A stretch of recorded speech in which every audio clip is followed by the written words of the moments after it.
먼저 서론을 더욱더 살펴봐야 합니다. 많은 사람들이 책을 읽을 때 서론을 소홀히 여기는 경향이 있는데, 서론이 집에 들어가려면 제일 먼저 문을 열어야 하듯이 책의 내용을 알려면 먼저 서론을 잘 알아야 합니다. 요한계시록의 서론은 다음과 같은 내용으로 구성되어 있습니다. 첫째, 책의 제목이 무엇인가? 둘째, 책의 저자는 누구고 독자는 누구인가? 셋째, 책의 기원과 조설 배경은 무엇인가? 넷째, 책의 내용과 특징은 무엇인가? 다섯 번째, 책의 핵심 주제는 무엇인가? 이 다섯 가지로 구성이 되어 있습니다. 1절을 보면 가장 첫 번째 나오는 말이 예수 그리스도의 계시라라는 말씀입니다.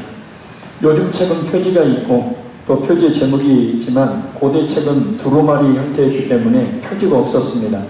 그래서 두루마리 책들은 책 제목을 주로 책의 첫 머리에 붙였습니다. 첫 장 첫 줄에 책 제목을 쓰는 겁니다. 그래서 요한계시록의 첫 머리에 나오는 예수 그리스도의 계시다라는 말은 요한계시록의 제목과 같은 겁니다. 특히 예수 그리스도의라는 이 말을 해석할 때 우리말의 의라는 것이 문법적으로 소유격이죠. 그런데 이 소유격을 어떻게 해석하느냐에 따라서 조금 의미가 달라집니다. 이 목적, 격적 소유격으로 해석을 하면 예수 그리스도에 대한 계시라는 뜻이고, 주격적 소유격으로 해석하게 되어지면 예수 그리스도께서 주신 것이라는 그런 뜻입니다. 두 가지 의미다 상호 보완적인 관계를 가지지만 주격적 소유격으로 보는 것이 옳습니다. 곧 예수 그리스도께서 주신 것이 바로 요한계시록 예수 그리스도의 뜻입니다. 왜냐하면 요한계시록은 예수님께서 하나님께로부터 받은 계시를 사도 요한과 같은 종들에게 보여주신 것이기 때문입니다.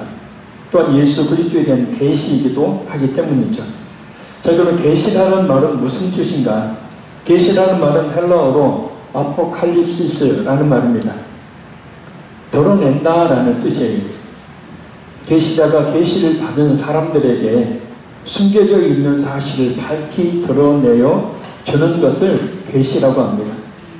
사전을 보면 사람의 지혜로 알 수 없는 진리를 신이 가르쳐 알게 한 묵시, 그렇게 그 뜻을 설명하고 있습니다.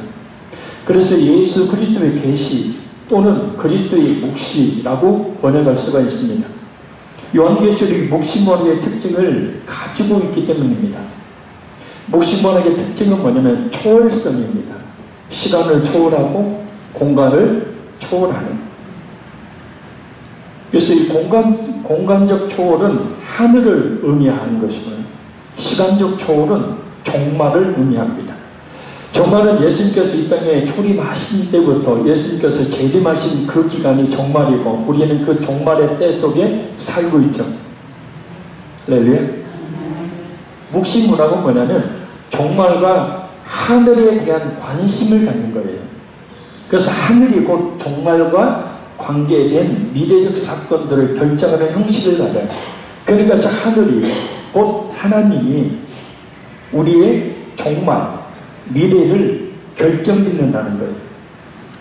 그래서 하늘은 미래적 사건을 결정짓는 장소이기도 하지만 미리 경험되는 곳이기도 합니다. 그러니까 앞으로 반드시 될 일은 이미 저 하늘에서 결정되었고 이미 하늘에서 그것이 어떻게 돼요? 경험된다는 거예요. 그래서 하늘에서 경험된 미래적 사건의 현재화, 이것이 바로 요한계시록 메시지의 뼈대를 이루는 묵시문학적 특징이에요. 자, 요한계시록을 이와 같은 초월성을 가진 묵시문학의 관점에서 보지 못하면 요즘에 한국교회를 지배하고 있는 세계주의적 해석이 나오게 되는 겁니다.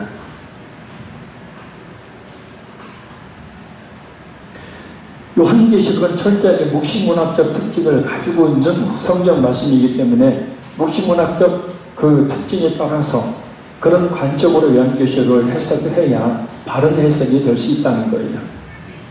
자, 1절을 다시 한번 우리 읽겠습니다. 1절 시작. 예수 그리스도의 계시라. 이는 하나님이 그에게 주사 반드시 속히 일어날 일들을 그 종들에게 보이시려고 그의 천사를 그 종 요한에게 보내어 알게 하신 것이라. 아멘. 자, 이 1절은 예수님의 계시가 어떻게 우리에게 오게 되었는지 그 과정을 보여줍니다. 자, 예수 그리스도의 계시다. 이는 하나님이 그에게 주사, 곧 성부 하나님이 그에게 예수님께 주사, 반드시 일어날 일들을 그 종들에게 보이시고, 여기서 종들은 천사들을 말합니다. 그리고 그의 천사를 그 종 요한에게 보내어 알게 하신 것이다. 곧 사도 요한. 그 사도 요한은 소아시아에 있는 7 교회를 향하여 이 요한계시록을 전하죠. 자, 그래서 보시죠. 요한계시록의 계시가 어디서 나온? 하나님, 그 다음에 예수 그리스도, 그 다음에 천사들, 그 다음에 사도 요한, 그 다음에 그 누구에게? 7 교회. 할렐루야. 곧 모든 교회에 주어집니다. 자, 다시 보세요. 하나님이 그에게 계시를 주셔요. 예수 그리스도에게. 예수 그리스도는 그 종들에게, 곧 천사들에게 그 계시를 주고, 그 천사들은 사도 요한에게 계시를 주고, 사도 요한은 소아시아의 7 교회, 즉 모든 교회에 그 계시가 전달되도록 합니다. 그래서 순서를 가만히 보면 원래 하나님의 계시라고 해야 되는데 예수 그리스도의 계시라라고 이야기를 합니다. 왜 그럴까요? 아까도 말씀드렸지만 요한계시록은 예수님에 관한 계시고 예수님께서 주신 계시이기 때문이에요. 아멘. 자, 여기서 먼저 오늘 중요한 시간입니다. 이번 요한계시록 3번째 강의의 일사는 신천지의 계시록 해석에 대한 문제를 제기하고 그에 대한 성경적 해석을 제시한다 했습니다. 많은 교인들이 요한계시록을 알지 못해서 신천지 이단의 속수무책으로 미혹되어 버리기 때문입니다. 지피지기면 백전불패라는 말이 있죠. 백전백승이 아니고 원래는 백전불패죠. 적을 알고 나를 알면 100번 싸워도 위태롭지 않는다라는 격언에 따라서 거시적 관점, 멀리 내다보는 그런 관점에서 신천지의 요한계시록 해석에 대한 몇 가지 중요한 것들을 살펴보도록 합니다. 이것들만 제대로 알면 얼마든지 신천지가 주장하는 요한계시록 해석에 대해 분명하게 알고 반박할 수가 있습니다.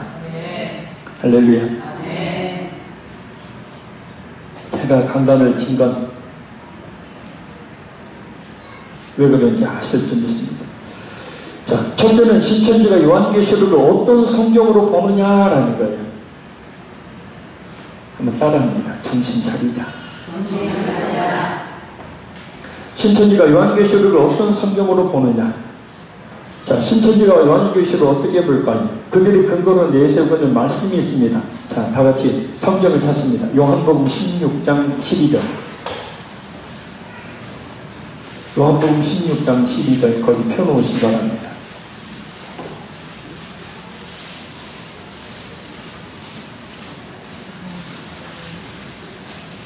요한복음 16장 12절 같이 있습니다. 내가 아직도 너희에게 이를 것이 많으나 지금은 너희가 감당하지 못하리라. 아멘. 신천지는 이 말씀을 근거로 예수님께서 많은 것을 말씀하시지 않은 채 하늘로 올라가신 후에 제자 요한에게, 사도 요한에게 계시를 주셨고 그것이 바로 그 계시가 요한계시록 1장에서 22장에 기록된 내용이라고 주장합니다.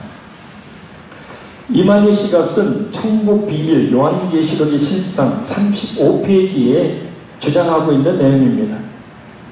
그러나 이런 주장은 억지 주장이죠. 왜냐하면 요한복음의 직접적인 대상은 누구냐면 제자들이고 요한계시록의 직접적인 대상은 소아시아의 7 교회이기 때문입니다. 그 요한복음을 기록한 목적과 요한계시록을 기록한 목적이 전혀 달라요. 아멘.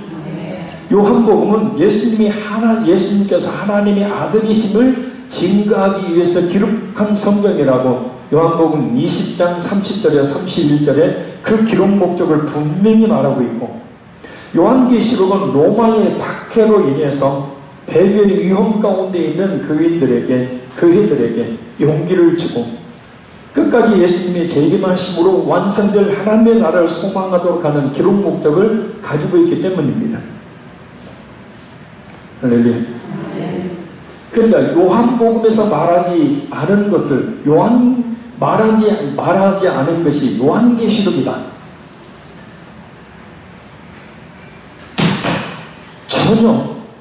전혀 그와 같은 이야기는 얼토당토 않은 거잖아요. 자, 신천지가 성경에 기록된 당시의 배경이나 정황을 완전히 무시하고 있는 것을 알 수 있어요. 기록 당시의 정황을 무시하면 잘못된 성경 해석과 엉뚱한 결론이 이르게 됩니다. 대부분의 인원들이 바로 이렇게 성경을 해석하니 억지로 풀게 되고, 그들의 입장에서 보면 그들의 주장에 맞게 해석하고, 성경의 배경이나 정황에서 보면 전혀 엉뚱한 결론에 도달하게 되는 겁니다. 조금 전에 요한복음 16장 12절의 말씀 보면 앞에 뭐가 있어요? 뒤에 바로 뭐가 있습니까? 요한복음 14장과 16장은 뭐에 대한 말씀이에요? 성령에 대한 말씀이에요.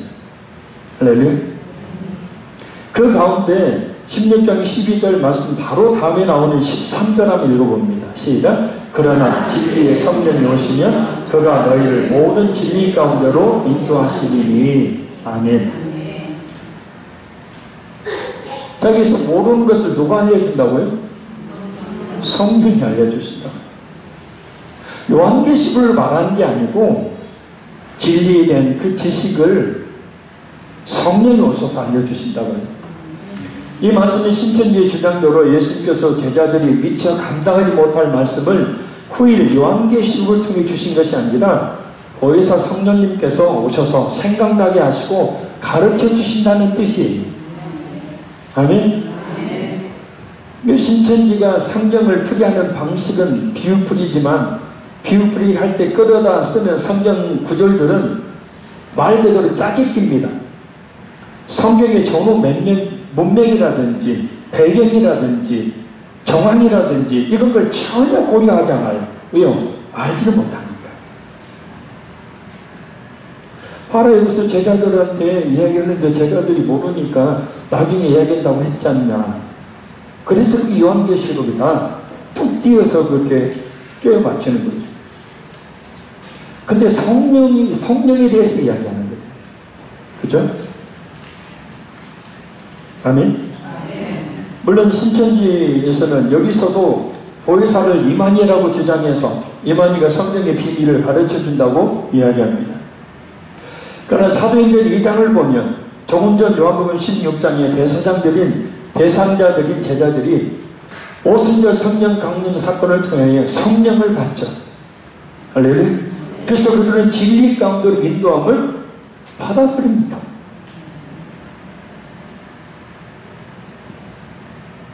신천지가 생각하는 요한계시록의 성격이 이러하니 이렇게 엉망이니 해석도 그 결론도 잘못되게 된다는 겁니다. 따라서 이 요한복음 16장 12절에 대한 해석만 제대로 알아도 신천지가 주장하는 요한계시록에 대한 해석이 얼마나 잘못된 것이고 얼마나 잘못된 출발점을 가지고 있는지를 알 수 있어요.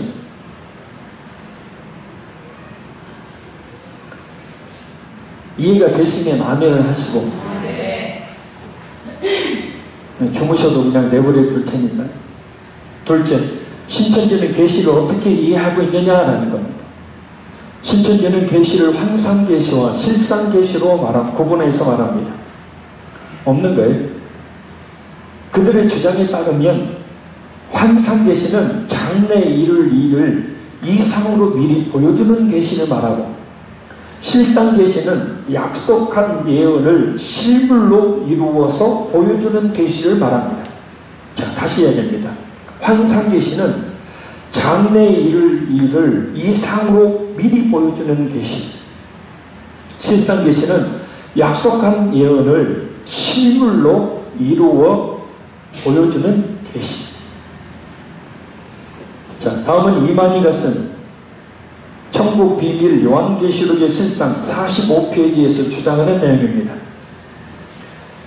요한은 성령에 감동되어 환상으로 예수님의 계시를 받아 기록했지만 그 예언이 언제 이루어지는지 실체가 무엇인지는 몰랐다. 다만 예수님께서 환상으로 보여주신 계시를 기록했을 뿐이다. 자, 도표를 하나 보도록 하겠습니다.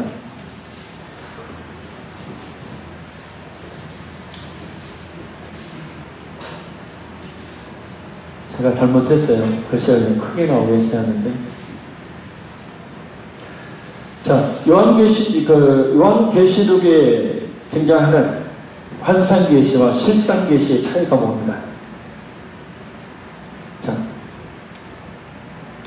이것이 바로 그것을 정리한 겁니다. 이것은 신천지 고등과정교재 3페이지에 실린 내용입니다. 그러니까 처음에 신천지 가서 몇 개월 교육받은 사람은 모르는 거죠. 고등과정이니까. 여러분 고등학교 과정을, 고등과정, 높은 수준의 과정을 보고. 자, 여기서 보면 신천지에서 주로 쓰는 육하원칙, 누가 언제 어디에서 무엇을 어떻게 왜 했는가, 마치 논리적인 그런 룰을 사용하는 것 같이 그렇게 딱 만들어서 이야기를 하죠. 자, 신천지에서 말하는 예언의 원리, 누가? 사도 요한이. 자, 성취될 때의 원리, 사도 요한격의 사명자, 곧 약속의 목자가 이 예언을 어떻게 성취한다. 사도 요한격의 사명자, 약속의 목자가 누구예요?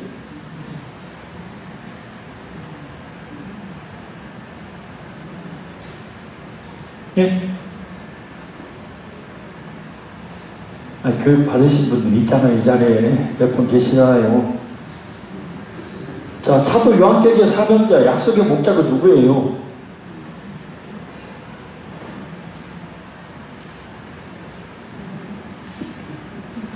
나도 몰라요.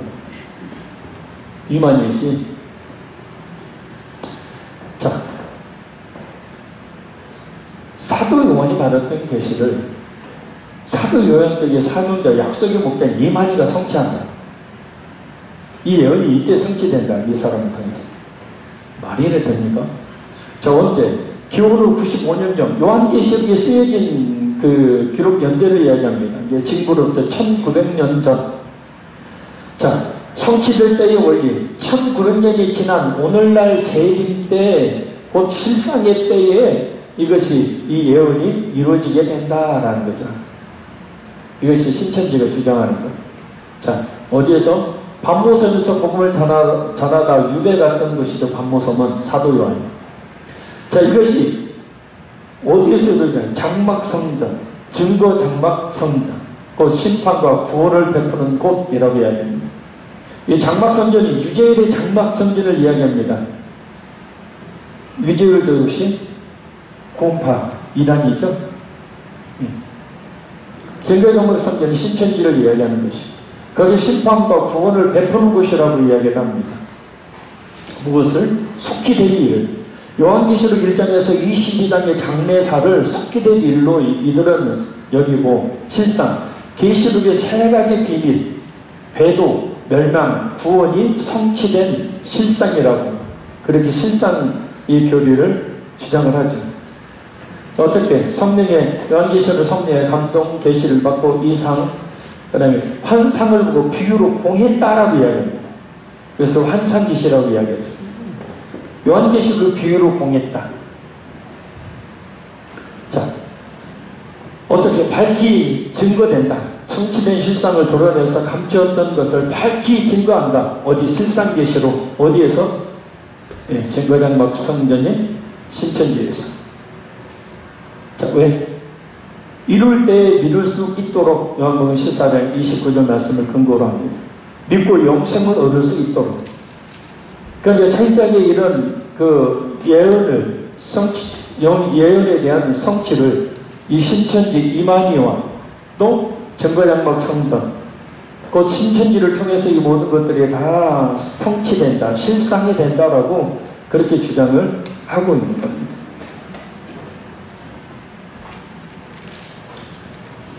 자, 이제 저를 보시고. 자, 신천지의 핵심 주장은 저자인 사도 요한이 자신이 쓰고 있는 계시록의 내용의 실제 의미를 모르고 있었다는 거예요.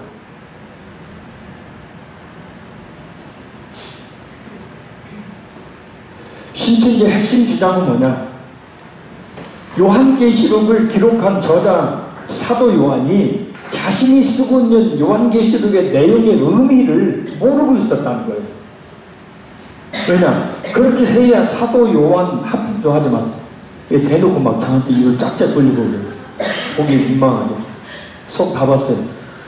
자, 왜냐하면 그렇게 해야 사도 요한도 몰랐던 내용의 실상을 이만희가 계시해 줄 수 있기 때문입니다.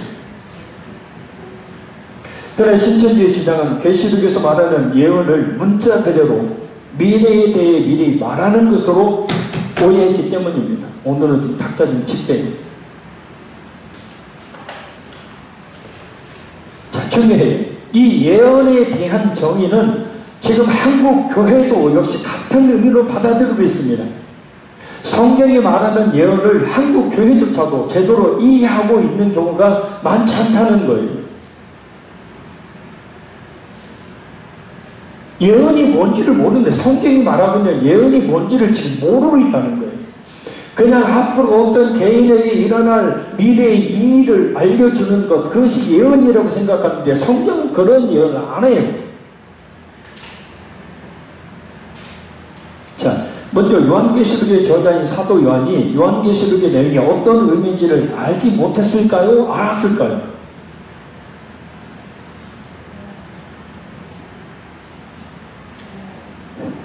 배고파요. 빨리 데려가세요.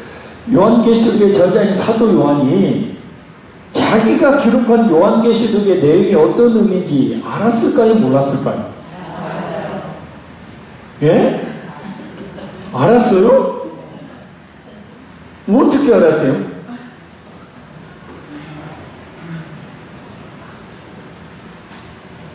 상식적으로 생각해도 자기도 모르는 내용의 글을 쓰는 저자가 있어요? 없어요? 없습니다.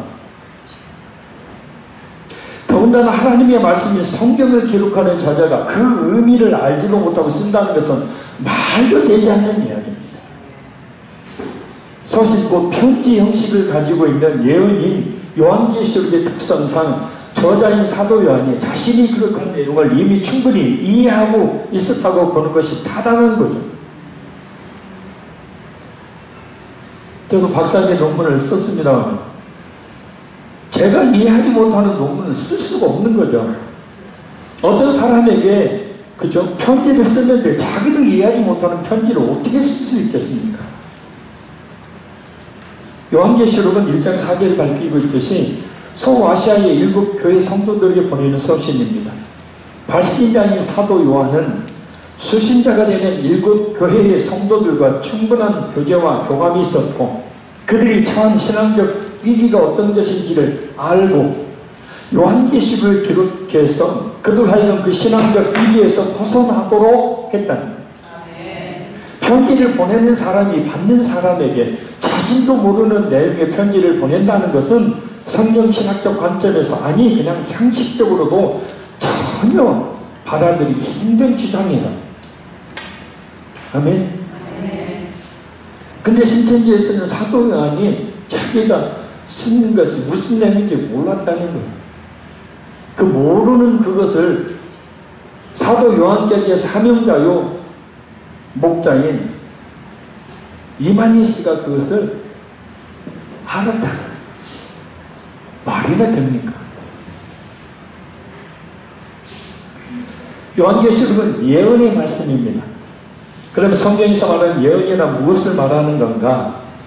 예언은 창조주이시고 구속자가 되시는 하나님을 선포하고 이스라엘의 범죄를 지적하고 그들에게 하나님의 심판을 선언하고 그들 하여금 하나님의 심판이 있으니 회개할 것을 촉구하고 그들이 회개하고 돌아갔을 때 하나님이 어떤 회복, 어떤 축복을 주신 것인가를 전했던 메시지. 이것이 바로 예언이었죠. 구약의 예언자들은 하나님의 총체적인 뜻과 계획을 하나님의 백성들에게 유기적인 대언자로서 전달을 했지 로봇처럼 입력된 말만 전달한 것이 아니었어요. 유기적이라는 것은 뭐냐면 거기에는 하나님의 말씀이지만 거기에는 내 사상, 내 생각, 내 배움, 내 환경, 내 인격 이와 같은 것들이 거기에 배워서 그 전달하도록 했다는 뜻입니다. 이런 맥락에서 예언자들이 자신들이 하는 말의 의미를 모르고 있었다는 논리는 전혀 타당성이 성립되지 않습니다. 예언자들은 하나님의 뜻을 대언함에 있어 그 대언의 말씀을 청중에게 분명하게 자세하게 알려야 했기 때문에 필연적으로 청중이 처한 시대적 상황과 자신들이 전하는 메시지의 의미에 대해서 충분히 이해하고 있어야만 했습니다. 예를 들어서 제가 설교를 하는데 여러분의 상황과 형편을 제대로 알지 못한 채 설교를 하게 된다면 여러분에게는 전혀 적용이 되지 않는 그런 설교, 그냥 목사 혼자 그냥 구절 잔소리하고 끝내는 시간이 되겠죠. 사도 요한은 구약의 예언자들처럼 예언 사역을 감당했습니다. 사도 요한은 자신이 전달하는 내용이 예수님의 사역을 통해 성취된 구약의 약속들에 대한 것이라는 사실을 인식하고 있었습니다. 곧 사도 요한의 예언은 철저하게 기독론적 관점, 곧 예수 그리스도의 구원의 은혜의 관점에서 기록된 성경의 마지막 예언이었습니다. 따라서 사도 요한이 자기가 기록하는 내용의 의미를 모르고 있었다는 주장은 말도 되지 않는 억지 주장입니다. 또는 환상계시, 곧 장래 이룰 일을 미리 이상으로 보여주는 것, 그것으로 요한계시록을 치부하는 신천지의 해석은 그저 자신들의 주장일 뿐 성경적 타당성이 전혀 없는 주장입니다. 오늘날 한국교회 안에 잘못된 요한계시록에 대한 해석의 원인은 뭐냐?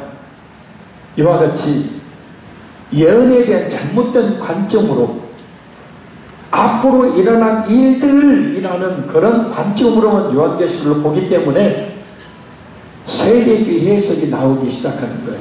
지금 한국 교회를 지배하고 있는 또 요한계시록 세미나의 대부분이 바로 그와 같은 내용입니다. 예언에 대한 잘못된 생각 하나다. 자, 다시 얘기합니다. 성경의 예언은 당신이 앞으로 다가올 일을 미리 말하는 것이 아닙니다. 성경이 정의하고 있는 예언은 하나님의 말씀을 대신하여 전하는 거예요. 할렐루야.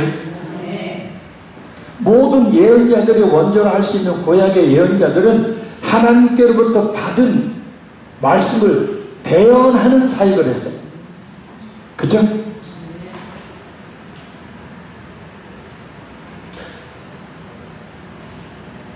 타락한 이스라엘 백성들을 하면서 그들의 범죄를 지적했죠.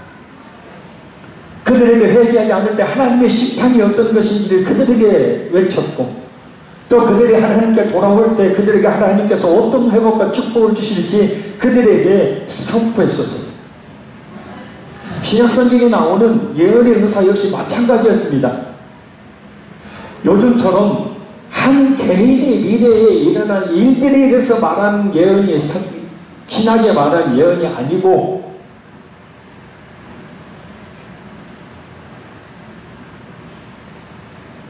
성경이 완성되지 않는 상황 속에서 교회를 향한 하나님의 뜻이 무엇인지를 선포하는 것이 고린도전서 예언 은사장에 나온 예언의 의미예요. 아멘.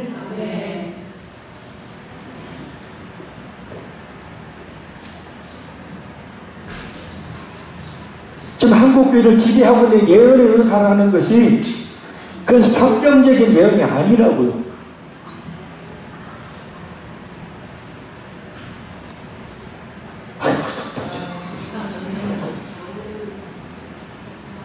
얼마든지 그 사람에 대한 예언이 아닌 상담을 통해서 그 사람에게 어떤 결과가, 삶의 결과가 있을지, 어떤 과정이 있을지 얼마든지 우리 이야기해 줄 수 있어요. 왜요? 현재 그 사람이 살고 있는 모습을 보면 앞으로가 뻔한 것 아닙니까? 자, 그런 예언을 할 수도 있죠. 근데 중요한 건 뭐냐? 성경에서 말하고 있는 예언은 그게 아니라는 거예요. 은혜에 의한. 아멘. 막 억지로 아멘을 제가 막 시킨 것 같은데 한국교회 뿌리 깊이 자리 잡고 있는 잘못된 예언에 대한 환상이 요한계시록을 예언으로만 보고 미래에 일어날 일이라는 관점으로만 보고 요한계시록을 해석해서 세대주의 해석이 되는 거예요. 그래서 봐라, 7뿔, 7머리, 10머리 달렸지 않냐. 그게 이후에 국가들이다.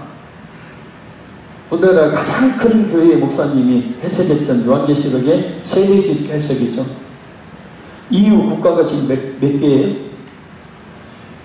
거기는 그때 뭐냐면 그 수가 맞았어요. 그 대가리 숫자에 EU 국가 숫자가 맞았어요. 근데 지금은 뭐예요? 34개나 돼요.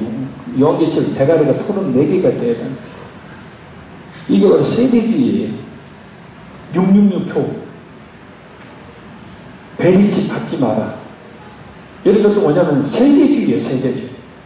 가만히 생각해 보니까 베리집 받으면 그게 666표가 되고 그럼 지옥 간다.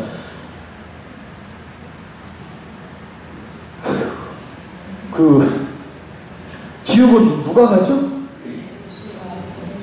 나간 사람이 가요. 누가요? 예수님 안 믿는 사람이 가요. 베리집은 666과 아무 상관이 없는 겁니다.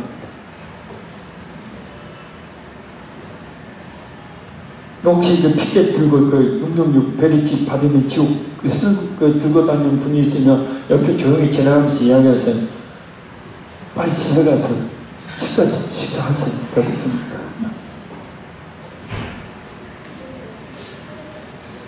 성경은 분명히 말합니다. 예수님 믿으면 구원이요 믿지 않으면 지옥이라.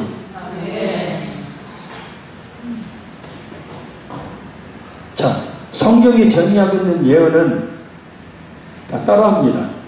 하나님의 말씀을 대신 전하는 것이다.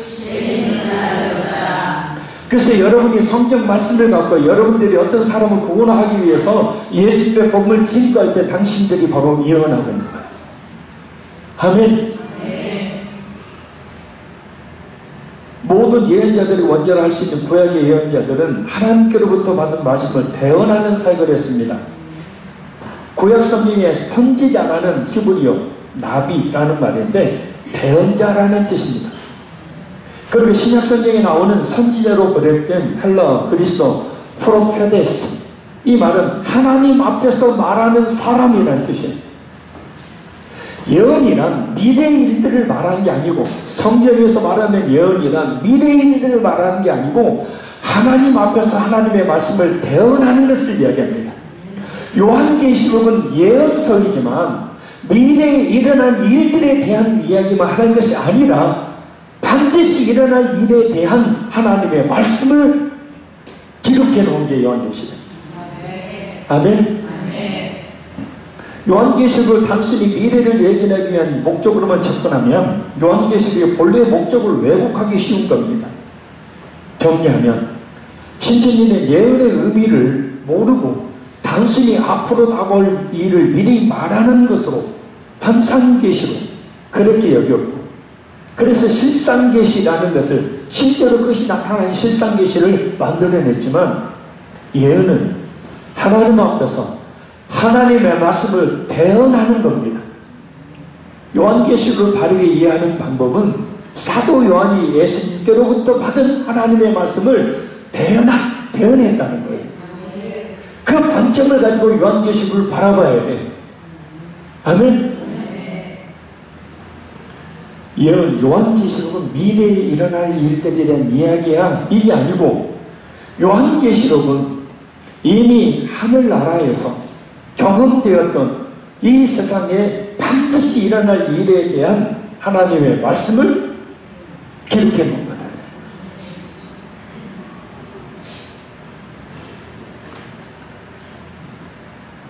자, 첫째, 마지막. 신천지의 장막 교리와 비유풀이가 정당한 것이냐라는 겁니다.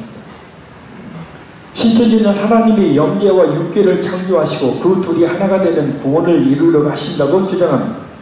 그리고 그 과정에서 구원 사역을 감당해야 될 선택된 목자가 배도하면 새로운 목자를 세워 새로운 장막을 창조하고 새 언약을 통해 다시 구원을 이루어 가신다고 봅니다. 여기서 신천지는 사이비 단체였던 유재열의 장막 성전이 기독교 세계를 대표하는 단체로 첫째 장막이었다고 주장합니다. 신천지는 자신들이 그 첫째 장막 성전에서 벌어졌던 일들을 증거해야 될 사명을 가진 자들이기 때문에 신천지 증거 장막 성전은 둘째 장막이라고 주장합니다. 나아가서 둘째 장막인 신천지 증거 장막 성전이 궁극적인 장막이자 하나님의 나라라는 주장을 펴니다. 신천지의 이름은 신천지 증거 장막 성전입니다. 원리. 자, 다음은 신천지에서 도서출판 신천지에서 출판한 김건희, 김병남이라는 신천지 사람이 쓴 책 신판 321페이지, 320페이지에 나오는 내용입니다. 어떻게 이걸 제가 입수를 했나? 인터넷에 보면 널려 있어요. 책을 가지고 있습니다. 자, 잘 들어보세요. 그들의 주장, 증거 장막은 장막 성전을 말하는 것이 아니다. 장막 성전은 처음 하늘과 처음 땅으로 멸망자에게 삼킨 바 되어 이미 그 이름은 사라지고 없다. 지금은 대한예수교 장로회의 간판 아래서 목사들로부터 말씀 영역을 받고 있는 실정이다. 처음 하늘과 처음 땅이 없어지고 새 하늘과 새 땅이 나타난다. 즉 하늘문이 열리고 이 땅에 신천지 증거 장막 성전이 나타나니 이는 둘째 장막이다. 첫째 장막은 바울이 말한 것처럼 모든 것이 그 안에 다 있으나 그것이 세상에 속하여 결국은 없어져 가는 것이다. 자, 두 번째.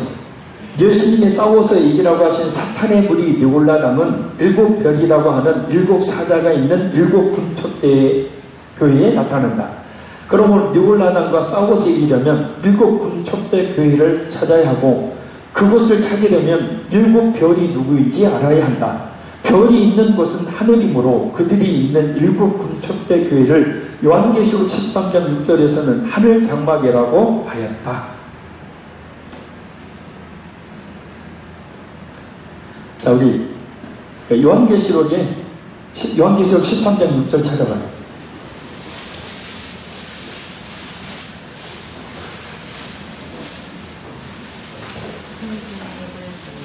요한계시록 13장 6절. 자, 같이 읽습니다. 시작. 짐승의 입을 벌려 하나님을 향하여 비방하되 그의 이름과 그의 장막 곧 하늘에 사는 사역자들을 비방하더라. 아멘. 자, 여기서 보면은 장막, 하늘 장막이 나오죠. 자, 하늘 장막을 여기서 이 단어를 쏙 끄집어냅니다. 자, 근데 그의 장막이 누구예요? 곧 하늘에 사는 자들을. 누구예요? 자, 구약의 성전은 뭐였어요? 성막, 장막이었죠. 그죠? 히브리서 통해서 살펴봤잖아요. 구약의 성전은 장막이라도 불렸고 또 성막이라도 불렀잖아요. 막이 뭐예요? 텐트 아니에요, 텐트. 그래서 이동식 텐트였잖아요. 성전이. 그래서 텐트를 일사를 네 집밭씩 나누고 그 가운데 성막을 세우고 그 아래 첫째 장막이 성소와 둘째 장막이 지성소를 나누어 성전을 세웠잖아요. 막 억지로 아멘 하지 말고 이해하고 아멘 하세요. 자, 그래서 그게 장막, 하늘 성전이에요. 아멘? 하늘 성전에 누가 있어요? 하늘에 사는 자들 누구예요?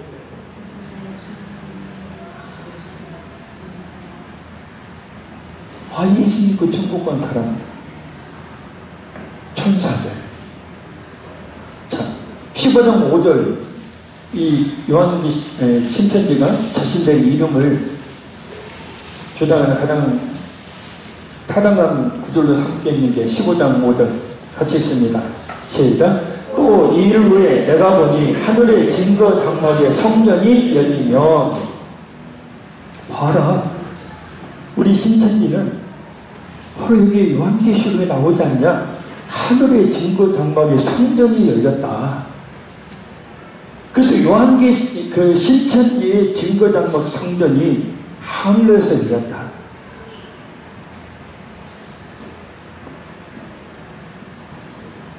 자,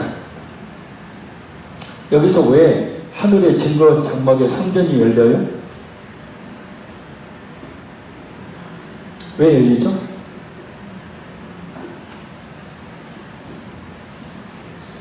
이제 신천지가 가장 헛된 그런 교리를 논리를 펴는 이유 중에 하나는 성경을 전혀 배경이나 성함이나 의미를 알려고 하지 않고 단어만 꿰맞추기 때문이에요.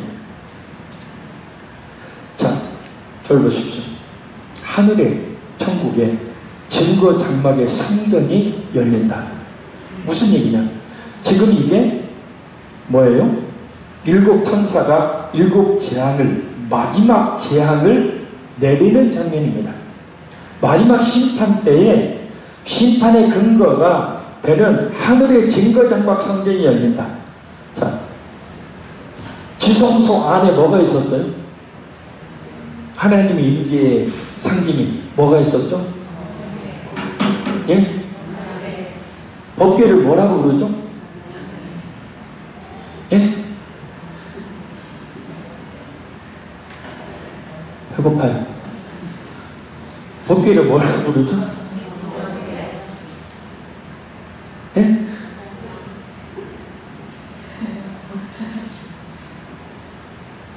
핸드폰 하지 말고 안 봐도 다 알아요. 밑에서 핸드폰 하거든요.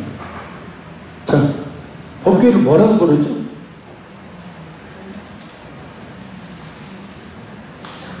언약궤, 증거궤, 그잖아요.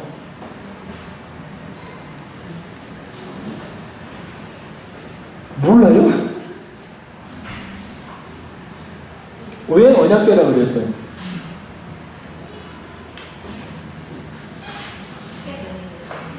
그 법궤 안에 하나님의 언약의 말씀이 들어있잖아요. 왜 증거궤라고 그랬어요? 그 안에 하나님의 말씀이 십계명 두 돌판에 들어가 있고, 만나를 담은 항아리, 만나를 대해서 뭐라고 그랬어요? 너희가 사람의 입에서 나오는, 너희가 떡으로만 살 것이 아니요 여호와 입에서 나오는 말씀으로 살리라. 만나도 뭐예요? 하나님의 말씀. 아론이 지팡이 뭐예요? 아론의 쌍난 지팡이, 살구나무. 그것도 뭘 상징해? 제사장의 그 능력. 제사장이 뭐였어요? 하나님 말씀 전했잖아요. 그 순종하라는 뜻이잖아요. 그러니까 세 개 다 공통적으로 뭐냐면 하나님 말씀이에요. 그래서 법궤를 뭐라고 이야기했냐면 증거궤, 언약궤라고 이야기했어요. 아멘? 근데 아까 하늘에 증거 장막의 성전이 열려요.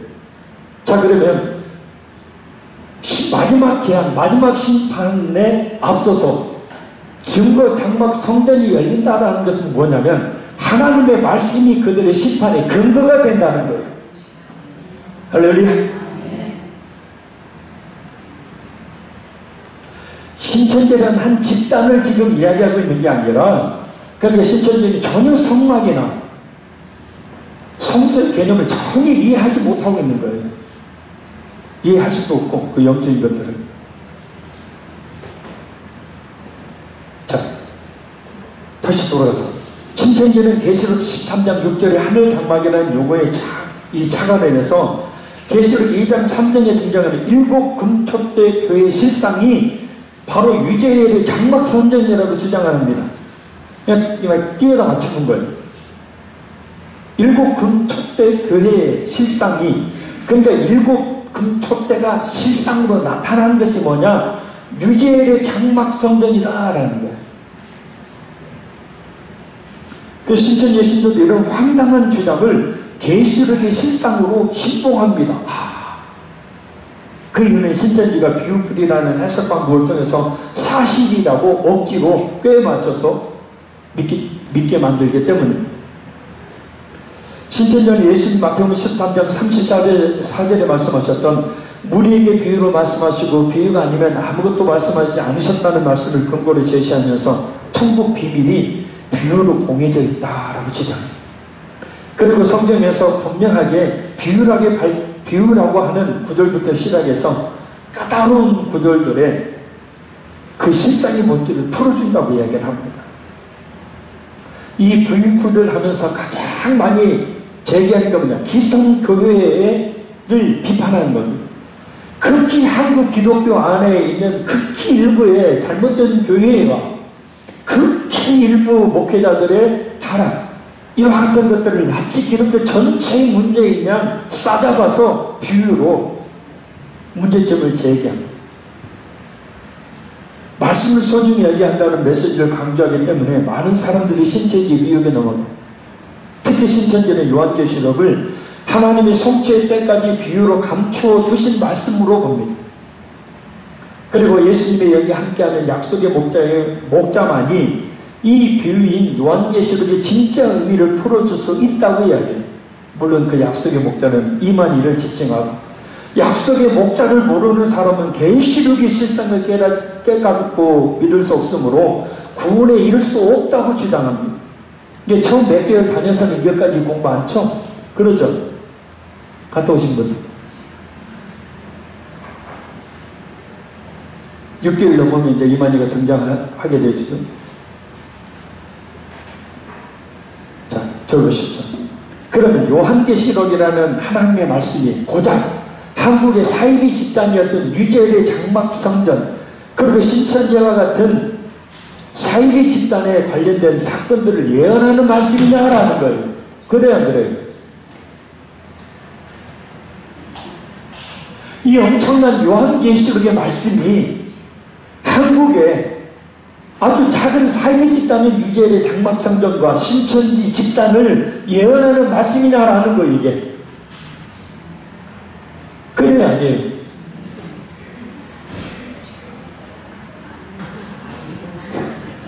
귀한 거예요? 아니잖아요. 그러니까 요한계시록에 대한 해석의 권리가 모든 교회와 성도에게 있는 것이지 이만희와 같은 어떤 개인에게, 그리고 신천지와 같은 어떤 집단에게만 주어지는 거예요, 이게? 네, 크게 이야기했어요. 빨리 집에 가고 싶으면. 아니잖아요. 여담인데 막 1시간 얘기 드린 것도 힘들죠. 신천지는 몇 시간씩 앉아서 화장실 간 거. 자, 그래서 뭐예요? 조금이라도 생각을 좀 하는 사람이라면, 조금이라도 상식적인 생각을 가지고 있는 사람, 이런 어설픈 신천지의 주장에 안 넘어가요. 조금만 생각해봐도.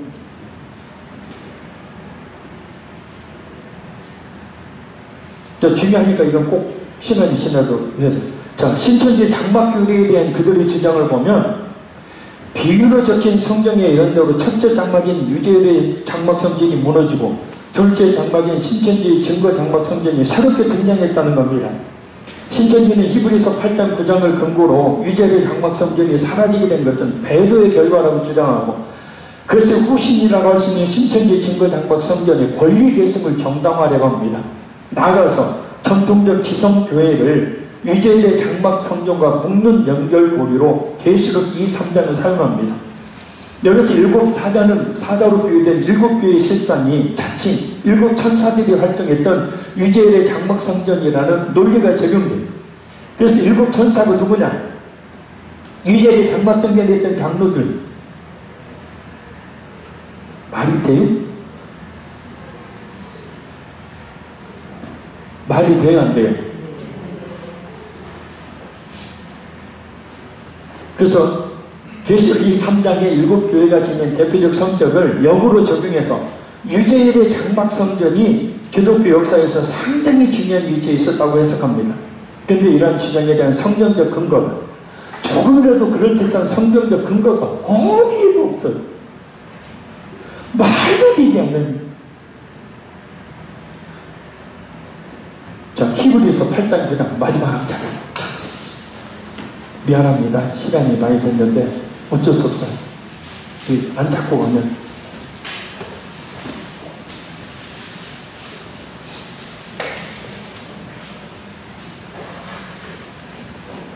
자, 6절 봐봐요. 6절, 7절.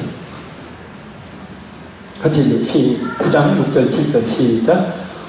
이 모든 것을 이같이 예비하였으니 제사장들이 항상 첫 장막에 들어가 섬기는 예식을 행하고 오직 둘째 장막은 대제사장이 홀로 1년에 한 번 들어가되 자기와 백성이 화물을 위하여 드리는 피 없이는 아니하나니. 아멘. 자, 여기서 첫 장막이 어디예요?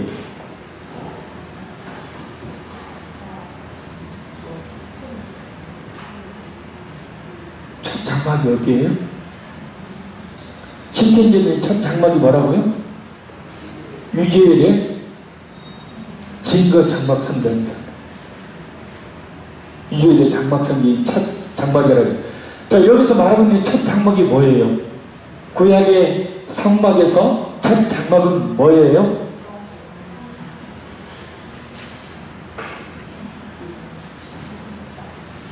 이단에 넘어갈 만해요. 첫 장막이 뭐예요? 예?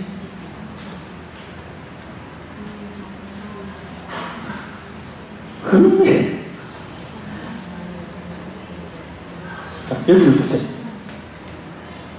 다음 시간에 그 장막 보여드리고 여기 장 보세요. 자, 평면도 위에서 본 성막이에요. 위에서 본 성막. 여기서 보면 이제 3분의 2 정도 여기 휘장이 쳐지죠. 그죠? 자, 이게 성소예요. 성소. 이게 성막 성소고, 자, 성소 여기 3분의 2 정도에 여기가 뭐예요?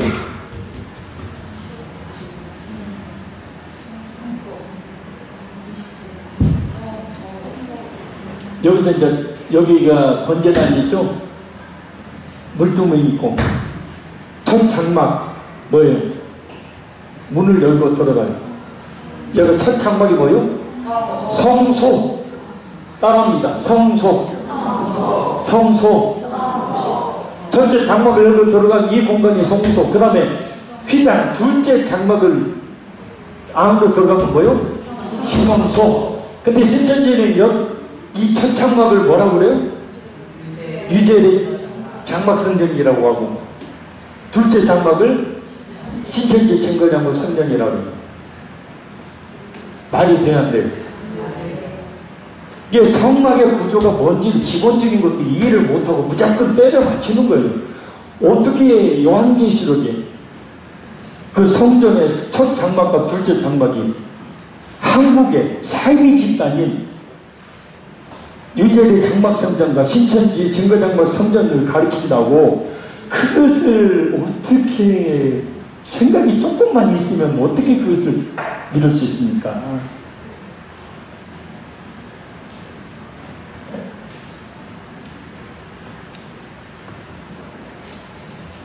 자, 9장 9절 봐봐요. 9장 9절 시작. 이 장막은 현재까지 비운이 아니, 거기까지 실어온 거예요. 거기 이 장막은 현재까지 비운이 봐라. 그래서 장막도 비우다. 그래가지고 첫째 장막이 유재일의 증거 장막 장막 성전이고 둘째 장막이 우리 신천지 장막 성전이다. 그래서 이 장막이 현재까지 비운이 그래서 비유로 풀어야 된다. 자, 그 다음에 봐봐요. 10절. 네, 그 다음에. 자, 11절. 시작. 그리스도께서는 장래 좋은 일에 대해 제사장으로 오사 손으로 짓지 아니한 곧 이 창조에 속하지 아니한 덕후 온전한 장막으로 말미암아. 자, 이 장막은 현재까지 이 말씀은 뭐냐면, 신천지에서는 비유가 오늘까지 감춰져 있다라고 주장하지만, 히브리서 저자는 그 장막이 뭘 이야기하고 있는지를 이야기하는 거예요. 그래서 그 장막이 결국 뭘 이야기한다고요? 예수님을 이야기한다. 온전한 장막. 할렐루야. 그래서 그 뒤에 보면 11절에 더 크고 온전한 장막으로 말미암아.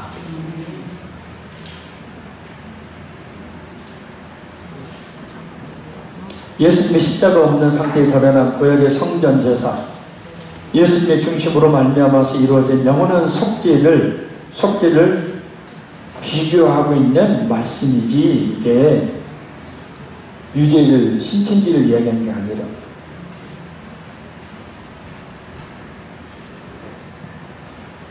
자, 따라서 이 비유는 뭐냐, 신천지 이런 주장은 예수님의 십자가 구속 사역이 별 의미 없다는 주장과 같고, 히브리서 8장 9장은 구약에서 신약으로 넘어가는 구속 역사의 흐름을 예수님의 사역, 특별히 예수님의 승천 사건을 중심으로 설명합니다. 따라서 신천지의 주장은 일개 사이비 종파의 등장을 예수님의 구속 사역보다 더 중요하다고 내세우는 허무맹랑한 주장의 신성 모독입니다.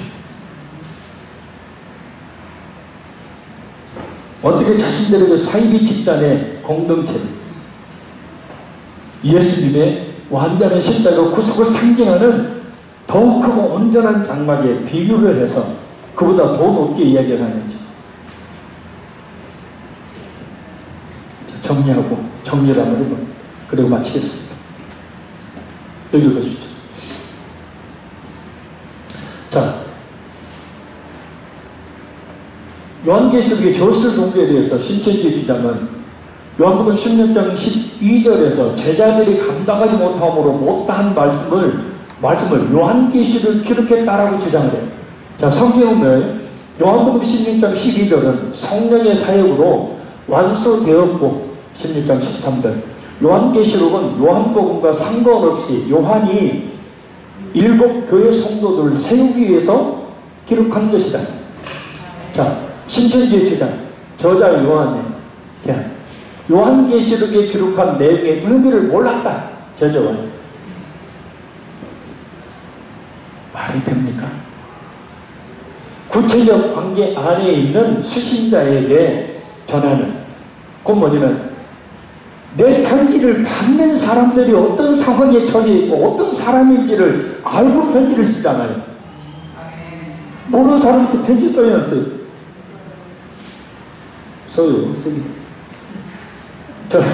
철저히 기독론적인 선포, 내용을 분명히 알고 있었다. 이 신천지는 몰랐다는 거예요. 사도란이 몰라야 이만희가 아니까 몰랐다고 이야기하는 겁니다. 근데 성경의 관점은 분명히 알고 있었다. 이 상식적으로도. 자, 예언이 뭐냐? 미래에 대해 미리 말하는 것, 이것이 바로 신천지의 주장하는 예언이고, 오늘날 한국 기독교의 대부분의 교회에서 가르치고 있는 예언의 의미입니다. 근데 성경이 말하고 있는 예언의 의미는 그게 아니고 하나님의 말씀을 대언하는 것이다. 따라합니다. 예언은 하나님의 말씀을 대언하는 것이다. 그래서 권사님이 나가서 누가 함께 예수 믿으라고, 그래야 구원 받는다고 이야기하면 예언하는 거예요. 그게. 아멘. 누가 함께 성경 말씀을 가르치고 성경 말씀을 전하면 그것이 예언하는 거라고. 아이고, 꼬라지 보니까 앞날이 흔하네. 예수 안 믿으면 당신 인생 꼬라지가 말이 아니겠네. 이게 예언이 아니에요.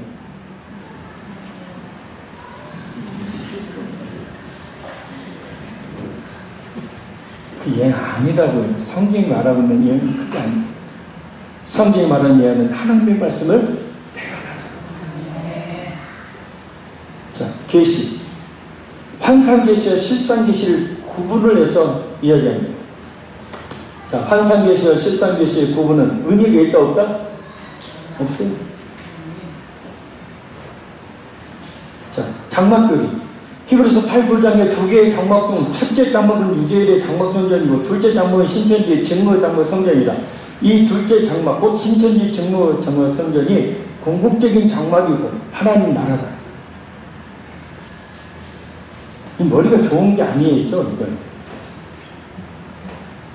자, 이 8장, 히브리서 8장 9장의 두 개의 장막은 예수님의 십자가의 죽음으로 성소와 지성소를 가로막고 있던 휘장이 찢어져 아무도 들어갈 수 없었던 지성소에 들어갈 길이 열렸다는 사실을 보여주기 위한 목적으로 사용되었다.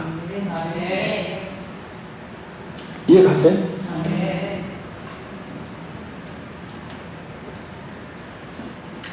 다음 시간부터는 정확하게 4시에 1시간 만에 무조건 끝내겠습니다. 오늘 수고 많으셨어요. 자, 기도하겠습니다. 살아계신 아버지 하나님, 요한계시록에